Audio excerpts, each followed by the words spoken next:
Welcome back to the Maine Report. I'm Griffin Aldrich. Alongside me, we got David Caires and some breaking news from the Maine Celtics. The Maine Celtics have acquired Tosan. I'm not even going to try with his last name because, wait, what's the way that we think it is, though, David? Because I don't even want to mess it up, but Tosan Evbomwan. a Woma. But it does not look like a Woma, so I'm not going with it. But Tosan, welcome to Maine. I think this is a great addition, David. I'm telling you, like you mentioned it, and I'm giving you this credit because you said a perfect analysis. This is like Keon Johnson, for example. This is a Keon Johnson for the Maine Celtics. Obviously, Keon Johnson has been out in significant time with, I think it's something with his knee or leg or something like that. I'm not sure what the injury is specifically, but this completely replaces the NBA veteran presence that Keon Johnson was servicing for the Maine Celtics. But I think this is a perfect pickup. And if you wanted to tell everyone about him, kind of give them the stats, because he is no stranger to the NBA and actually won the game with the cup with the Knicks. So if you want to kind of break it down. Yeah, for sure. So very, very similar to Keon Johnson, as you said, Griffin, in the sense that the Celtics are getting someone who played with Brooklyn at the NBA level last season.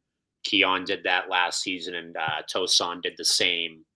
Before we get into stats for him last year, he did appear in 5 games with the Knicks this season, but I'm not going to include that because that's not as relevant as his stats from last season, where there's a bigger amount of data from last year with Tosan. But he is a 6'8", 217-pound small forward. So, the Celtics will never say no to having wings as part of their roster development and roster team building.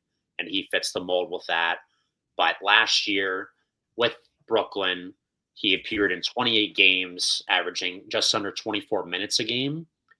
He averaged 9.5 points per game, 2 assists per game, 4.3 rebounds per game, and he shot just under 43% from the field and right around 31% from beyond the arc. So some solid numbers there. I mean, the biggest thing is we're picking up a guy, like we've just been talking about numerous times already in these first 3 minutes. We're picking up a guy that has NBA experience. Could be something very similar to Keon Johnson, where this guy never sniffs playing with the Celtics this season, but why not take a flyer on someone who has NBA experience and not just, 5 or 6 games, a guy who has, close to 30, 40 games of NBA experience. So why not take a flyer on it? You can never have enough wing depth. I mean, wings are very unique in basketball where they can do a lot of things and have a lot of notches on their belt, as we know, whether it be they dominate offensively, dominate defensively, dominate with playmaking. So it's a low risk, high reward move for the Celtics organization, in my opinion. Yeah, and what I like about it too is, again, we talk a lot in the G League about, giving players experience and getting them to the point where where NBA teams see them and give them another opportunity in the NBA. And it's harder for a lot of those players, like, for example, and this is a bad example because he's doing good and totally, I wouldn't be shocked if he got a two-way contract because how well he's been performing in Hayden Gray. But like those unnoticed guys, it helps a lot of those guys who already have had NBA experience just get their foot back into the door, and I'm not saying that, and I'm not discrediting anyone because, for example, I've seen a lot of players that, have no experience in the NBA and get that call up and get that two-way contract, but it's a lot more likely that guys, start dominating in the G League. And I'm going to give an example. Ron Harper Jr. Ron Harper Jr. last year played with the Maine Celtics, played for the Celtics in summer league and in training camp, didn't make the official roster, and then played for the Maine Celtics for a couple of months, got the call up with the Detroit Pistons. Now look, he's on a two-way contract with the Maine Celtics this year. So I think for Tucson, this is Tosan. Sorry, I'm butchering the name, but I think this is a perfect opportunity for him to get his shine back in the NBA. and for example, even Keon Johnson, I thought he was doing well before the injury, and I thought we were very close to seeing him get called back up, but this gives him an opportunity to showcase his talents as well. But also, in addition to that, bring much needed talent to this Maine Celtics team that looks to be hunting back and wants to make a playoff run because they're talented, David. They are very talented. They have a lot of talented guys. And if you know Kendall Brown. If but he's one of the talented guys. If Keon Johnson is able to come back too, that just gives them another player they could add into that mix and just be a dominant team when it comes to playoffs. But I want what's his Pistons kind of thing, because I saw he played for the Pistons too. Is that just for like Yes, so let me correct myself from earlier. He has 50 games of NBA experience. He's played okay, for 4 teams, the Grizzlies, the Pistons, the Nets last year, and then 5 games for the Knicks this year. So he's okay. been around. So he's a NBA as the in the G League. He's an NBA veteran.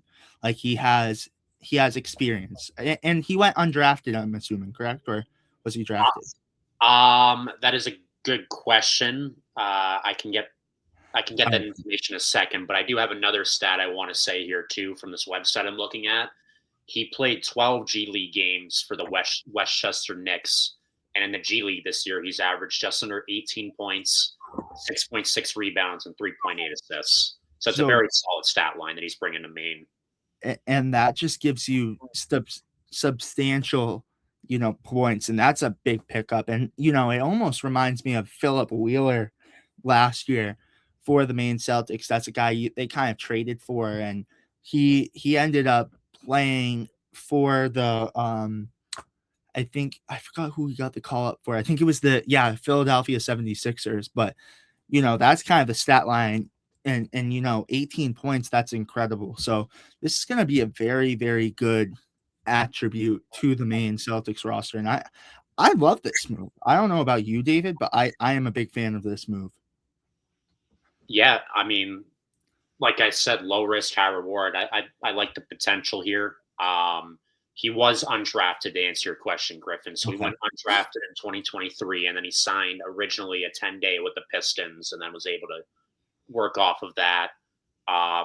Yeah, I mean, even if it's just bolstering the main team, like the stats he's shown in the G League so far this season have been great. Maybe he can work his way up to the NBA level at some point again, but I don't see why we wouldn't take a flyer on this trade. Keep bulking up our depth at the wing position. I mean, especially with our number one player in the franchise, Tatum, dealing with an injury. You don't know what the rest of his what his availability is this season, and what his health is going to look like moving forward in his career. I mean, this is like big level thinking here, but I don't know. You can never have enough depth at the wing position, like I talked about earlier. So I like this move. And again, for example, and like obviously we love to see the guys in the Maine Celtics organization work out with the Maine Celtics. Like obviously we're rooting for him. Like I did a post about JD Davison. I mean, he's balling right now, and you just love to see them make an impact in the NBA. But you're right on that. And for example, trade deadline's coming up, and you might make room on the roster and say he's performing well. He might get an opportunity to, you might, because we were talking last night, and after this is up at 7 p.m. Eastern time on Wednesday, January 14th, the CNR podcast episode 83 will be up, where we're talking a lot more about trades. But there might be an opportunity to have an open two-way spot if you give Ron Harper a full contract or something. Like there's opportunities to get these younger guys up here. So if the Celtics like him too, they could go up on him. So I don't know. I think this is a good move though. And again, a veteran. And how do you know how old he is too? I forgot if you said that. He is 24. He turns 25 in 1 month. So he, again, he's around Baylor's age. So he's young, he's a young player, and I like it. He's actually, I think, the same age as Amari Williams. So good guy. But do you have anything else on him from a player perspective? I mean, that's just a great point that you were bringing up there, where it just gives the Celtics more flexibility. I mean, you look at what we did after the trade deadline last year when we had a couple open roster spots. We brought in Torrey Craig, a wing off the buyout market, and we even had Miles Norris up on the big league team, up and down towards the end of that season as a 3-point sniper. So, yeah, I mean, I don't want to assume anything, but like this definitely offers flexibility for if we were to move on from guys like Hauser and Shireman. If they really see something in a guy like Tosan here, then maybe sooner rather than later he could be up with Boston. I mean, obviously that's just all hypothetics, but Brad Stevens just loves his flexibility with roster building and roster spots. So this just further emphasizes his philosophy that he's shown the 5 years he's been in the front office of how he likes to build his teams. But just to make everyone aware, too, the corresponding move of bringing in Tosan is that the Maine Celtics waived rookie guard Rasul Diggins. So, Oh, what are your thoughts on that? Rasul Diggins.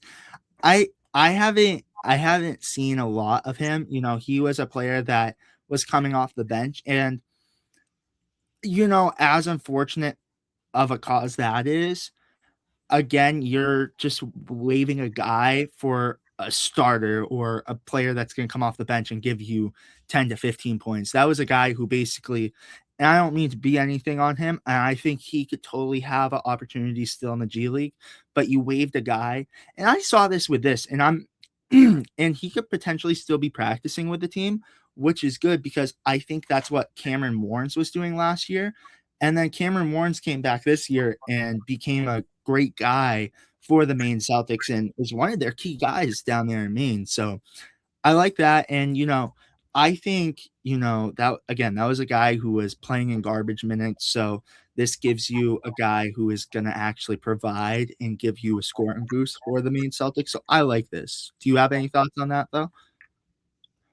No, I mean, I fully agree with you. I don't know much about Rasul other than that one practice we went to, but Yeah. it's the part of the business that's unfortunate. When you make moves, there's always got to be a corresponding move. So, maybe like you said with the Warrens example, there is still a future path for Diggins to stay in Yeah. Maine. But yeah, I think this is a good move. So interested to see how it plays out. And you know, just when the Celtics, excuse me, just when the Maine Celtics are building up all this momentum with a 4-game winning streak, they bolster their team with a move like this. So yeah, it'll be interesting to see what comes of it. Yeah, but do you have any final thoughts, David, before we close out? No, just no matter what happens, whether it be Maine or Boston Celtics related, we got you covered here at CNR. So Um, happy to hop on no matter what. 1 hour notice, 1 minute notice, 60 seconds is the same as 1 minute, but 1 second notice will always get this out for you guys. well said, well said. But and again, welcome to Maine. I'm sorry I couldn't pronounce the last name. I'm gonna work on it. So I'll be able to get it. But with Hey, that our being next said, goal is to do an interview with this guy. yeah, we got to, we got to. But with that being said, you guys, thank you so much for watching. Make sure to like and subscribe and turn on post notifications. Be notified every time we upload again for Celtics content and Maine Celtics content. We will see you guys with the next one. Peace, guys. See you.